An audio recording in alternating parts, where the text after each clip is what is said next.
Hey guys, this is Adrian Wojnarowski of ESPN, and you're listening to the ML Sports Platter.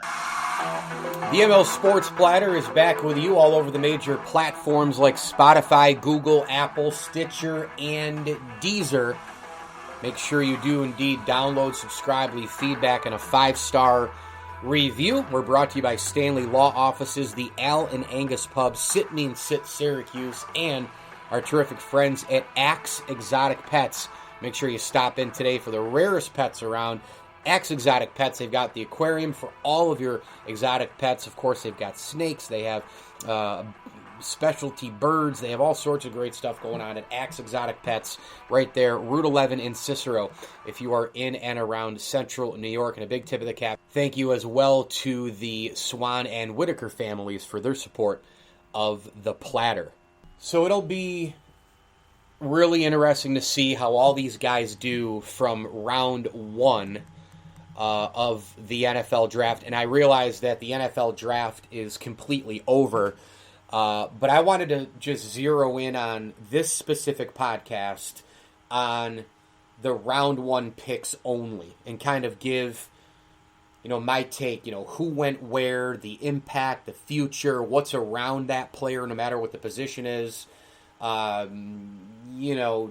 The long term, the short term, internal changes that maybe have already happened that created the draft pick to happen in the first place. So I'm just going to go one by one, and it's, again, only a round one breakdown of the NFL draft. I will probably do some other things with the rounds beyond, because those are really, in many cases, the more important rounds, the second, third, fourth, etc., where, there's a lot of meat and potatoes that get picked for the futures of NFL teams. And obviously I'll be doing just a lot with all the rounds in spots on my videos as well. So be on the lookout for those ML Sports Takes 9-minute with Mike Lindsley videos on YouTube, TikTok, Facebook, Twitter, and IGTV. Trevor Lawrence, there was no question, that he was going number one. Look, I don't know how great he will be. He could go to the Hall of Fame. He could actually be a bust, because this has happened before. I mean, players of his caliber, you still hear Bill Polian talk about, how they were on the fence, really, with Ryan Leaf and with Peyton Manning. Manning goes to the Hall of Fame. In fact, this upcoming class on the first ballot, and Ryan Leaf is a complete and utter disaster and a bust, and obviously went through some personal problems and made a huge comeback, is doing great stuff in the media right now, and I just had him on this podcast a couple of months back too, and so happy for his comeback. But we don't know what's going to happen with any of these guys for the reasons of injury or their skill set or what's around them or coaches. I mean, there's so many factors in the NFL, especially at the quarterback position. But what we know so far is Trevor Lawrence, all he's done is win. He has the absolute skill set of a quarterback you want. Guy who can throw from the pocket, he can throw on the run. He's played on college football's biggest stage. He's big, he's accurate, he's smart. He's got all those things going on. The sound decision-making and natural leadership, I mean, those are two huge things in the NFL, obviously. The arm is a freaking rifle. It's a quick release as well. Footwork needs a little bit of work, but the touch timing and the anticipation of the throw are certainly there, and they can cover up for that footwork. And as I mentioned, I mean, he's got a little bit of that dual threat, a little bit of that hybrid QB thing going on, extending plays, with his feet and is a threat to run. So obviously just a home run pick here on paper. The closest thing we probably had since Andrew Luck, since Peyton Manning, since John Elway, names like that. And Jacksonville gets instantly, a jolt. I mean, this is a Jacksonville organization that missed the playoffs in 12 of the past 13 seasons. They have the second worst record in the league since 2008. It appears as though he's a once-in-a-decade quarterback prospect. It appears that much. We'll see what Urban Meyer and company do with Lawrence, but they need an immediate jolt. You need a franchise quarterback to win. And Trevor Lawrence is a Jacksonville Jaguar, and there was no one else to take if you were Jacksonville. And oh, by the way, I'm very interested to see how Urban Meyer and Trevor Lawrence do in Jacksonville when they start losing. Trevor Lawrence is he's gone 75-3. I think in his last 78 starts in football, right? I mean, all he's done is win, win, win, no matter what, as the song says. And in high school was dominant. In college was dominant right from the first get-go. So I think that's going to be fascinating to watch. I mean, how quickly does Urban Meyer lose his temper?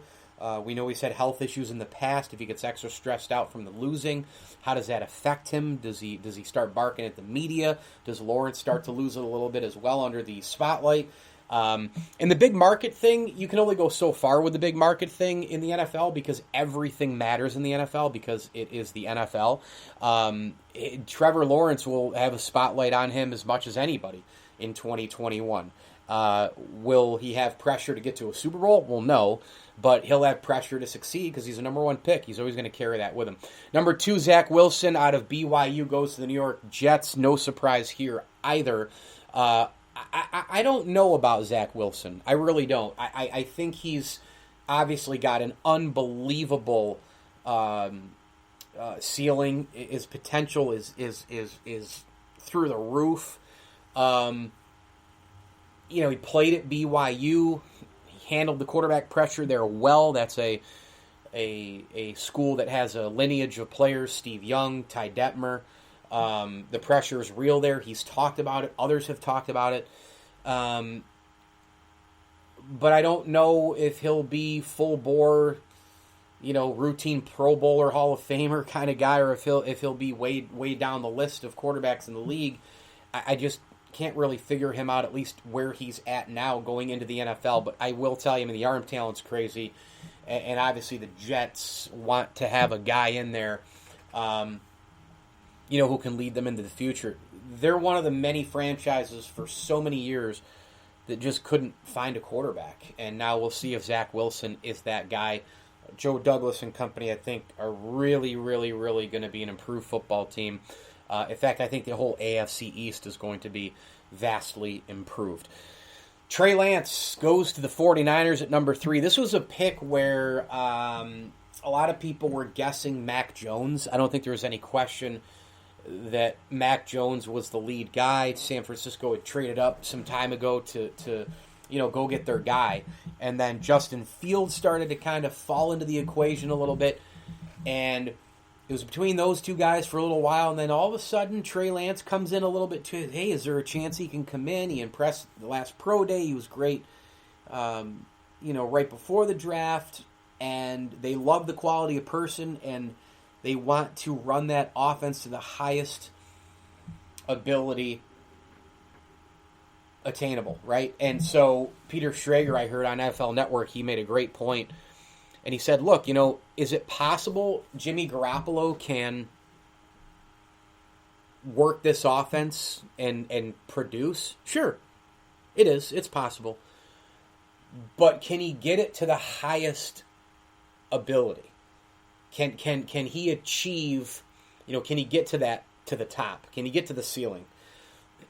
And they feel like he can't. Jimmy Garoppolo missed some big-time throws in the Super Bowl a couple of years ago. Remember, he had Kittle wide open there. He missed some touchdown throws. Samuel and company, guys were open. He missed them. Jimmy G, for some reason, isn't allowed to have a bad game. I don't know why there's a lot of players who aren't allowed to have a bad game. But, neither here nor there. Kyle Shanahan just doesn't feel comfortable moving forward with Jimmy Garoppolo. And so I think at this particular point, they're going to go with a guy who is just an ultra great athlete. Again, pocket presence, swag, can move around and run, throw on the run. The 1AA thing, North Dakota State, who cares? If you're good, you're good. I've said it a million times. If you're good, you're good. Doesn't matter if you went to Delaware State, LSU, Alabama, College. If you're good and you end up in the NFL draft and you play well, and you were good before, right? That's why you got picked. So we'll see what happens with Trey Lance. But one thing that's crazy to me with just these franchises giving up on guys or whatever the case may be is like, Jimmy G, the argument would be, well, he's not running the offense to the best that he can. He's not reaching, that top level I mentioned. But is Trey Lance going to do that? I mean, he has the potential to do it. That's why they're drafting him, right? They're drafting him to be the guy to do it. But will he do it? I don't know. I mean, I almost feel like Jimmy G has an equal chance as Trey Lance to achieve what Kyle Shanahan wants. And frankly, the same thing goes to the New York Jets. I mean, I do think that the time was probably up for both Sam Darnold and the New York Jets. But by the same token, Sam Darnold, I mean, it was a complete and utter circus with the Jets, right? I mean, it was awful. They trade him to the Panthers, give him new life. The Jets move on. But I still think there's a lot of arm left in Sam Darnold. I think there's a lot of arm talent there. So we'll see. Kyle Pitts, number 4 to the Atlanta Falcons, the best player on the board in this draft at tight end.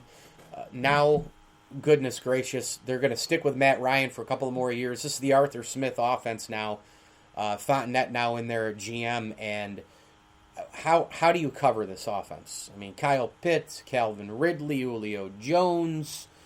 I think Matt Ryan still has a lot left in the tank. This is going to be a dynamic offense. They need a lot of help on defense. They need some guys, some draft picks, the last couple of years to really take a next big step. But I think Atlanta was just in a position where, who else are we going to take? I mean, we don't need receivers. We're going to stick with Matt Ryan. We could shock the world at number 4 and take J.C. Horn, above what others think, or Patrick Surtain, but no, we're going to take Kyle Pitts, and they did. Number 5, it was the Bengals taking Jamar Chase, the wide receiver talent out of LSU. And you'll hear more about this theme later in the podcast in terms of guys playing with each other in the pros. And they played with each other in college. Jamar Chase, Joe Burrow, they get reunited in Cincinnati. This was interesting. I will say, I mean, he's got Boyd, he's got T. Higgins, but I would have gone Penei Sewell here. I'm not saying Jamar Chase is a bad pick. In fact, I don't really think that there are a lot of bad picks in this first round. I think a lot of teams filled needs, filled wants, checked boxes, etc. I don't really see a lot of miscues, at least for right now and on paper, and where these guys are and where the teams are and what they need, want, etc. I just don't see I don't see any losers. And I think Jamar Chase is still an unbelievable pick, obviously. He's probably the best wide receiver coming out in the draft. But I would have said to myself, man, I could get my O tackle. I could get Penei Sewell blindsiding me for Joe Burrow for the next 10 years. Could he be a Quentin Nelson type, an impact type player if he ends up being a bona fide big-time lineman, one of the best in the game for a long period of time? Could he develop into having the impact that Anthony Munoz, or Bruce Matthews, or Kent Hall? I mean, I know, center, tackle, guard, etc., but offensive linemen in general, the Orlando Paces of the world, just linemen in general, but tackles, I don't know. I would have loved to have had that big behemoth blocking and protecting Joe Burrow, but they go Jamar Chase instead. And they're going to put up some points, there's no doubt, in Cincinnati. Jalen Waddle, Alabama to Miami. Here we go again, right? Reunited with a college teammate. Jalen Waddle will be playing with Jalen Hurts. Great pick. I think Miami, like the Jets, I think they're going to be a lot better. I don't know about Tua Tagovailoa. I just don't know if he's the right fit. I don't know if he's the guy. Probably need to see another year, even 2 out of him to make a major decision on that. But Jalen Waddle is an explosive, take-it-to-the-house type receiver, as is Jamar Chase. Miami needs playmakers on both sides of the football. This is a team that, they're close. They're close to making some more headway and winning a game in the playoffs and the rest. So that's a good pick for them. Penei Sewell now, speaking of, the offensive tackle from Oregon, goes to Detroit. I love this for Detroit. Remember, they made a move trading Matt Stafford out to the LA Rams for Jared Goff, and you get some protection there for Goff, and for possibly, you never know, maybe they draft a quarterback later in this draft, a youngster to go underneath Jared Goff and learn. And oh, by the way, that was talked about at number 7 with Detroit. Many of the mock drafts who had all 5 quarterbacks going in the first 10 or 12 picks, in this case there were 5, that went in the top 15. Many had Detroit taking a quarterback. So they elect to go offensive line, keep what they have, perhaps, drafting, and I'm recording this after round 1. And so there are a lot of different areas I think people had Detroit going. I think they had them going either quarterback or Penn Sewell offensive tackle or whatever the case may be. Wide receiver, and maybe it was a defensive playmaker after that, but it was probably between quarterback and an offensive tackle, depending on who was available. Rashawn Slater got picked later. We'll get to him here in a minute, but Penn Sewell going to Detroit, that's a big one for the Lions. And, again, that's just a fan base that's so tired of losing. Number 8, the South Carolina cornerback, J.C. Horn, goes to Carolina, and the Panthers, what a great pick. Matt Rule, the head coach. They're trying to reestablish an identity on defense. They need a playmaker. They need a guy who can cover the number 1 receiver. And J.C. Horn is the best corner, at least on paper, in the NFL draft. And just a ridiculously great pick for the Panthers. Number 9, Patrick Surtain from Alabama. He goes to the Broncos. Remember, the Denver Broncos just traded for Teddy Bridgewater. It was leaked. Just recently, and by now obviously is yesterday's news. But that Aaron Rodgers was going to Denver, possibly after he was saying that I'm done in Green Bay. I don't want anything to do with this franchise. Denver really needs to just like Carolina. Like the Raiders, there's a lot of teams that just kind of need an overhaul on a unit, right? They just need to get better, improve, add playmakers, have difference makers, add an edge rusher so that an offensive coordinator is scared of somebody. The overhaul on defense has begun for Denver, and Patrick Surtain should fit right in there. And again, like J.C. Horn, you got the bloodlines of the NFL fathers and the like. So good pick here for Denver, a guy who they're hoping can be a blanket corner and a difference maker and a turnover man as well. Here we go. The Eagles and Cowboys traded 10 and 12, right? So the Cowboys move down to 12. The Eagles move up to 10. And they get Devontae Smith, the Heisman winner, the terrific wide receiver out of the Alabama football factory. And great move. You're gonna put, I think, just a wonderful. And by the way, I misspoke. What a dummy I am. Jalen Waddle with Alabama to Miami, I had said Jalen Hurts, paired with Tua Tagovailoa, former teammate there. Goodness. Now we go to Jalen Hurts and another Alabama connection with the teammates and all the like. Another one is the third one, I believe, because Waddle and Tua, and then Devontae Smith. I think was 1 year with Jalen Hurts makes sense. I think in that area, I think 1 year. But I think this is a great pick for Philly. And oh, by the way, the New York Giants in the division, as if you didn't need the rival, as if the rivalry couldn't get any more heated.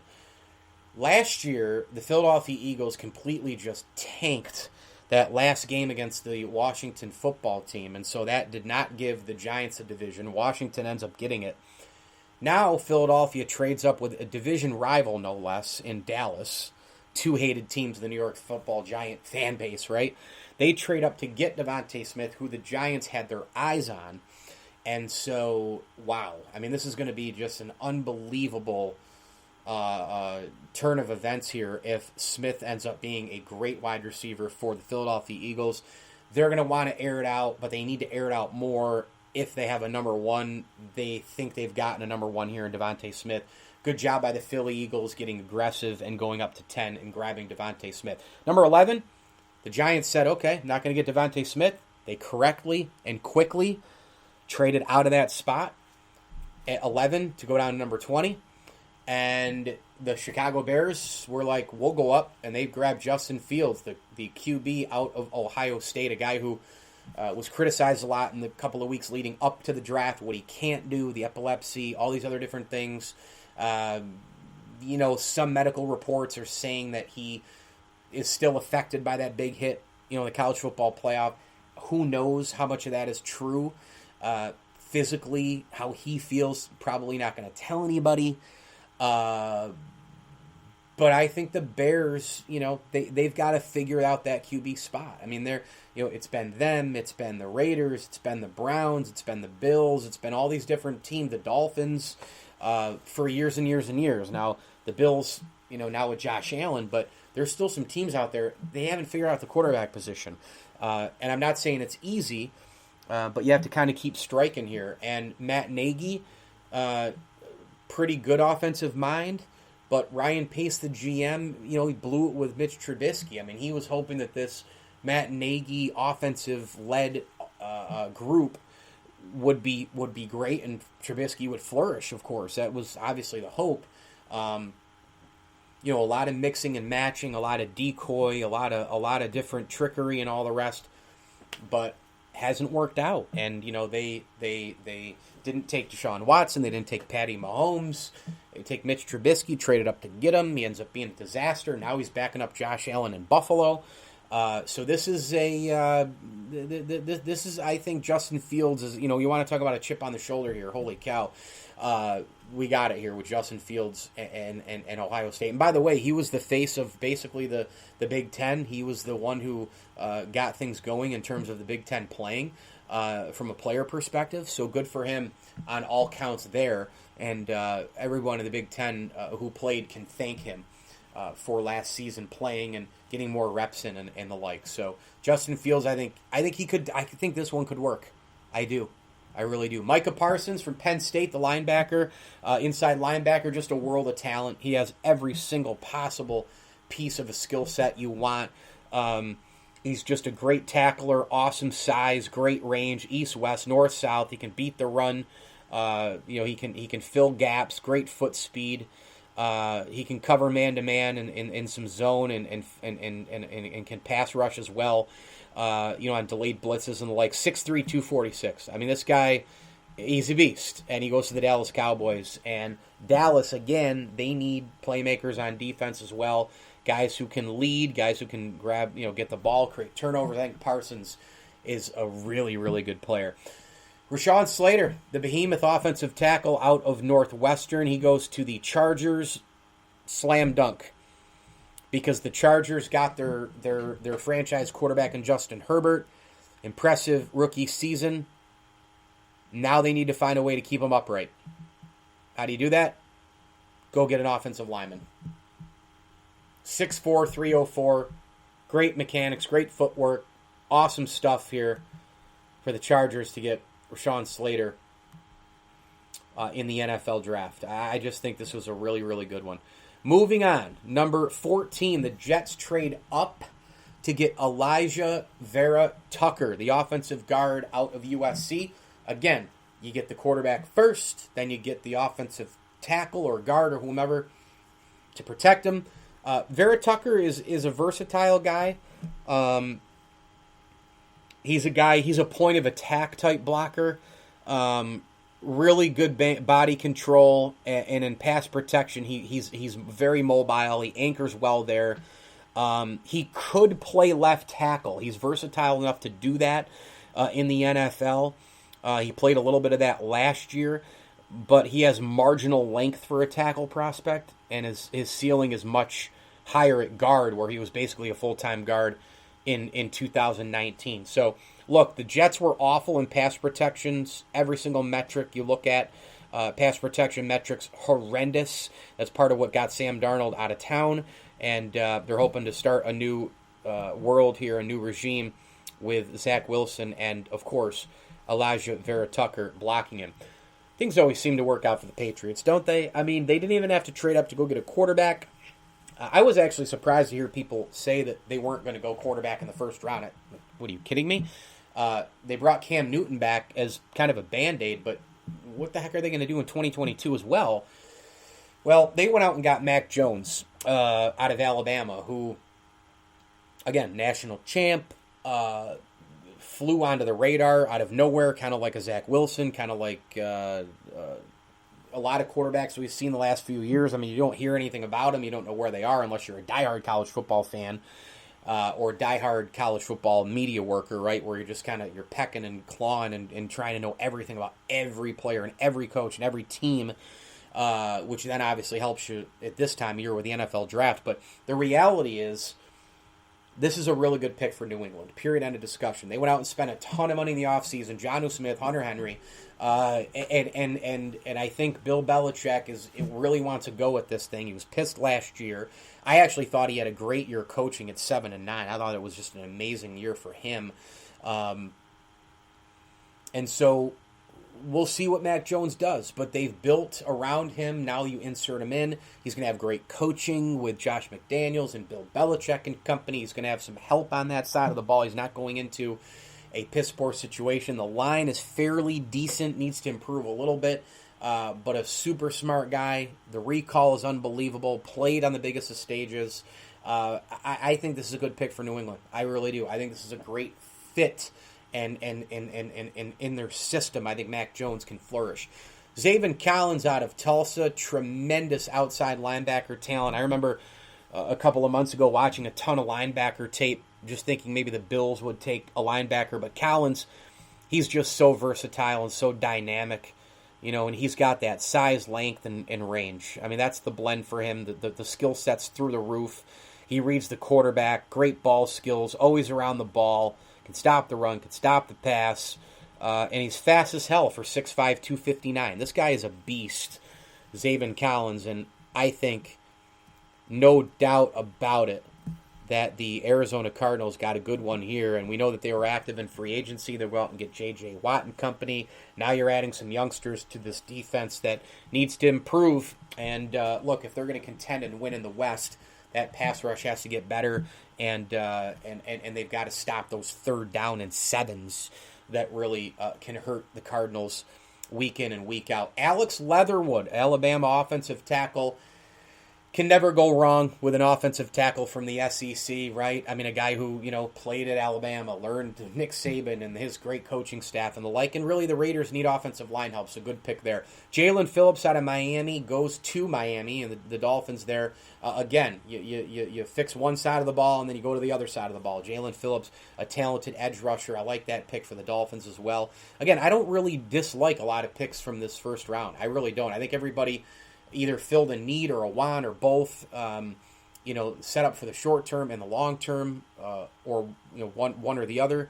And I think Miami did this year with Phillips as well. I mean, they need to stockpile some rookie contracts on the D-line like a lot of other teams in the NFL, including the Bills, which we'll get to here in 10-11 picks, so good move.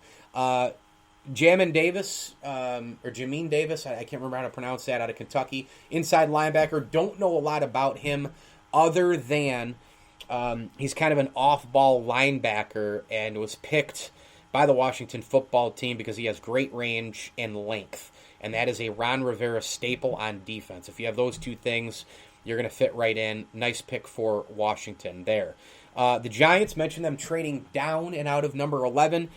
They had their eyes on receivers. They had their eyes on Jalen Waddle, Devontae Smith, Jamar Chase. But those three guys, gonzo by the time the Giants were able to pick at 11. So, once that happened and the Eagles took Devontae Smith as the third receiver out of that group, well, the Giants said, we still want a wide receiver. We got to get some help for Daniel Jones. We need to give him some targets, some weapons. Well, they still got a good guy. They still got a really good, talented guy in Kadarius Toney from Florida, a wide receiver who caught balls from Kyle Trask last year, who played in the same offense as Kyle Pitts, guy who played on the biggest of stages in the SEC. He won't be afraid of the New York market. He won't be afraid of anything.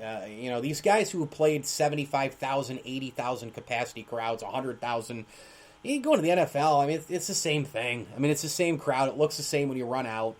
Don't let anybody fool you. That's maybe one area where the small school could be a little bit of deer in the headlights feeling if you're, let's say, you go to Kent State, and next thing you know, you're, returning punts and kickoffs opening night on Thursday Night Football, in front of 85,000 screaming fans on the road. It might be a little bit of a wake-up call, but these guys have seen it all at this point. If you've played in the Power Fives, they've seen every stadium. They've heard every noise.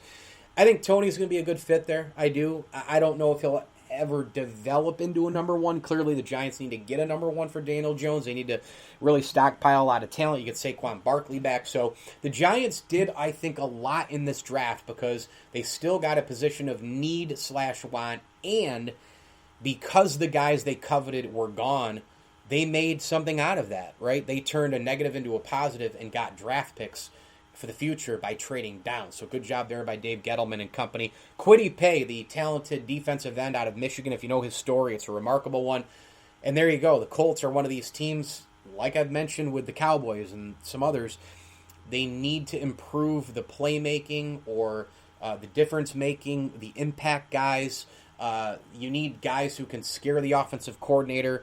You got a game plan around people. That's what people think Kwity Paye can deliver for the Indianapolis Colts as an edge rusher. We know that Frank Reich and the offense looking pretty good. The defense last year was pretty opportunistic for stretches as well. I remember I had him on my fantasy team for a little while. But Kwity Paye, they're hoping, can come right in, day one, go get the quarterback. Number 22, Caleb Farley. We know the medicals on him, with the bad back and all the rest, but the cornerback out of Virginia Tech is just really, really good. He's 6'2", 197. He's got top-end speed. He moved from receiver to corner in 2018, by the way, and he's just a playmaker. He's just a playmaker. Every position he's played, he played QB in high school. He's played some corner for only 2 years. He opted out of 2020 due to Corona. But he's got some great technique and recognition skills. I think it's a good pick here. I think he's only going to get better and could be a steal, frankly, for the Titans at this particular point. There's no doubt. And Tennessee, remember, they released Adoree Jackson. They had a knee injury that limited 2020 second-rounder Christian Fulton to 6 games. Malcolm Butler and Desmond King leaving free agency. You had to get somebody. They had to target the secondary for all those reasons mentioned. So good job by Tennessee. Mike Vrabel, he's going to love this guy. He really is. Christian Darrisaw, the talented offensive tackle out of Virginia Tech, the Vikings, and Mike Zimmer. Mike Zimmer's a big win-in-the-trenches guy, and that's a good pick for them. They need offensive line help. Najee Harris out of Alabama goes to Pittsburgh. The Steelers are going to like this running back from the Crimson Tide because I think he's going to fit the Pittsburgh mold, the blue-collar, hard work type of a thing. James Conner's gone now, off to Arizona, and the Pittsburgh Steelers had to fill that spot. And eventually, and they probably didn't want to go down to 2, 3, 4, 5-ish. They wanted to get a guy they think can help them right away, who could be a potential Pro Bowler in Najee Harris. Number 25, Travis Etienne from the Jacksonville Jaguars. How about this? What an outstanding job by the Jaguars. Again, old college teammates, now pro teammates. Spectacular job. You have potentially 2 generational players in Lawrence and Etienne. I mean, when you talk about Travis Etienne, home run hitter, right? That's what we think of first. Saw a ton of Travis Etienne, obviously, in college. Watched the ACC very closely. Living in Central New York, and I've been in the past, not as much now, but pretty close to and covering Syracuse football for a long, long time. So once SU got into the ACC, obviously you got to know the other teams. And Clemson is a team that I always watched anyways. But again, potential here for Lawrence and Etienne, just immediate jolts into the Jaguar franchise. And a guy who just had, his initial burst is crazy. The explosive second gear, crazy. He's an inside runner too. who runs really, really hard. I think he runs harder than people give him credit for. And really good balance. I think he's better than people think out of the backfield as well. And a lot of Bills fans who didn't want the Bills to get Travis Etienne, whether they traded up to get him or stayed at 30 and he fell in the lap of the Buffalo Bills. Remember, there was the Todd McShay report that came out just before the draft in terms of the Bills trying to trade up to get him.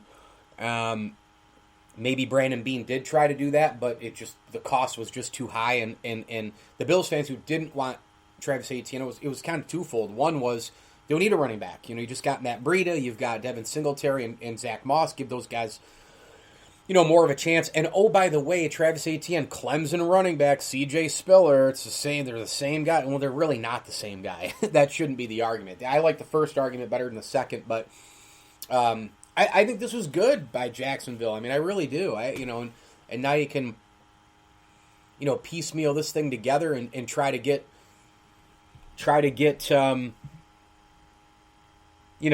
offense going. I will say, I don't hate the pick by Jacksonville. Again, I don't hate anybody's pick here. They did fill a need and a want here a little bit, but man, you could have gone wide receiver. You could have gone Rashad Bateman out of Minnesota. You could have taken Rondell Moore out of Purdue. You could have taken Elijah Moore out of Ole Miss to give Trevor Lawrence an immediate weapon. We know, look at what Cincinnati did, right? They got an immediate weapon in T. Higgins for Joe Burrow in the draft last year, right? I mean, that's something that they could have done in Jacksonville. So if there's one knock on this pick, it is, in fact, that I would say, well, wait a minute. Joe Burrow went number 1 last year overall. Round 2, bang, Cincinnati comes right back and goes and takes the wide receiver out of Clemson and T. Higgins. There you go, Joe Burrow. There's a toy to play with.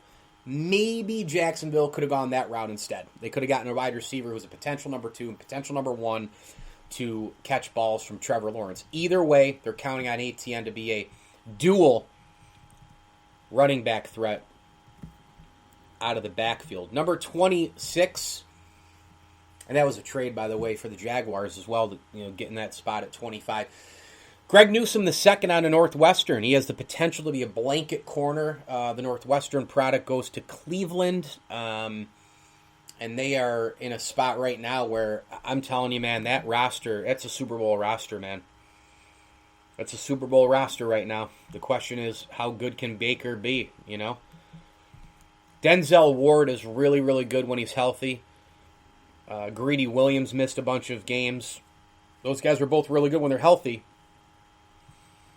But Greg Newsome is a guy who can fight for a starting role, and if he doesn't start, he's a really good depth piece. He can play in a bunch of different coverages.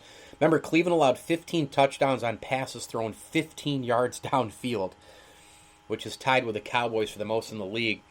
They ranked 26th in opponent QBR. So those are some things that Newsome can help with. Certainly, I think it's a good pick for the Cleveland Browns. Number 27, Ravens. Want to add some weapons for Lamar Jackson? Well, that's what they did. Minnesota wide receiver Rashad Bateman goes there, a guy who can play outside, inside, slot, etc. A good pick there for the Ravens. Peyton Turner, don't know a lot about him.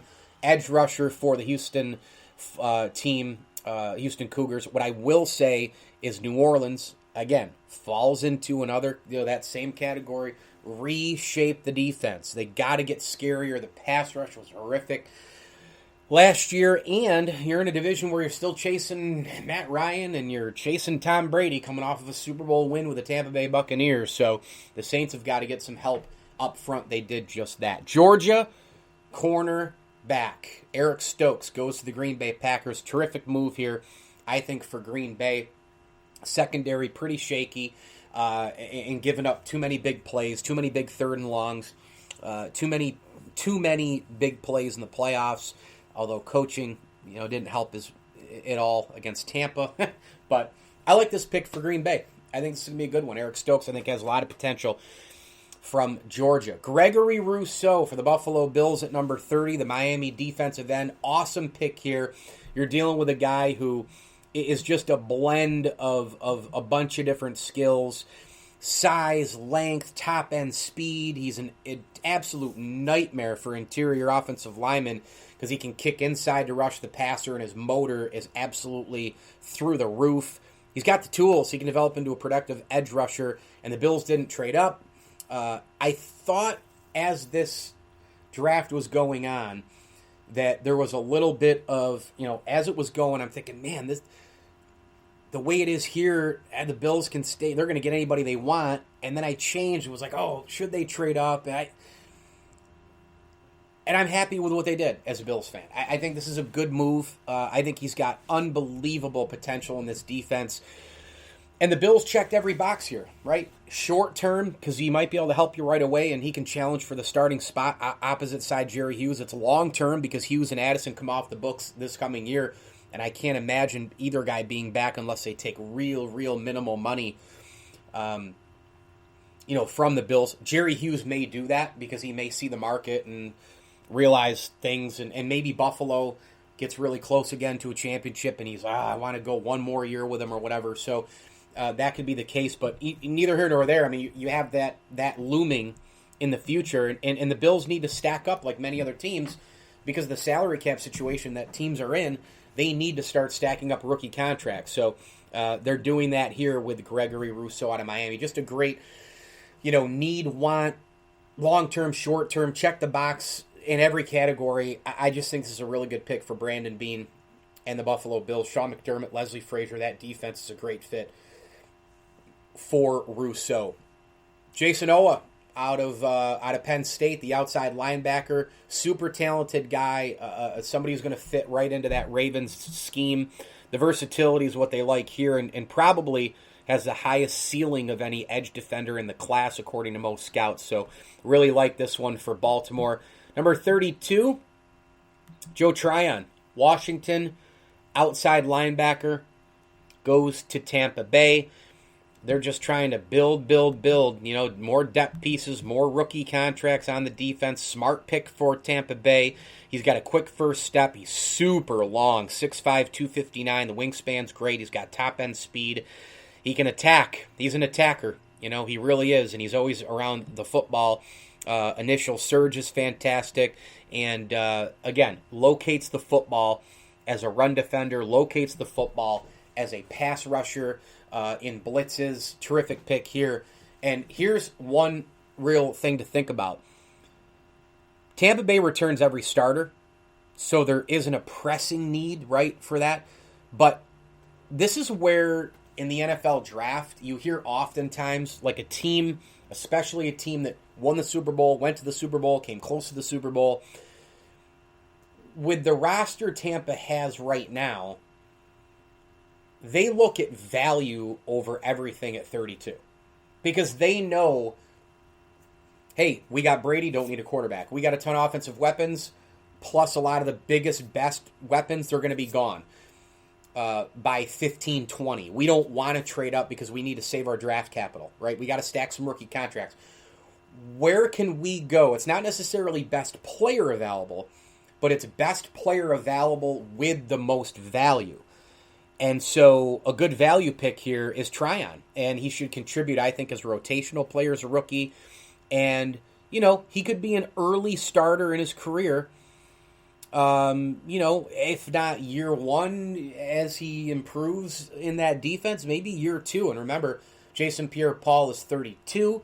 It's another thing to look at. So I think a great pick here for Tampa in terms of value, which is what a lot of teams do in that spot as well, having won a Super Bowl, coming close to a Super Bowl, or just getting to the Super Bowl. Mike Lindsley with you, ML Sports Platter. Thanks for listening to my Round 1 NFL Draft recap.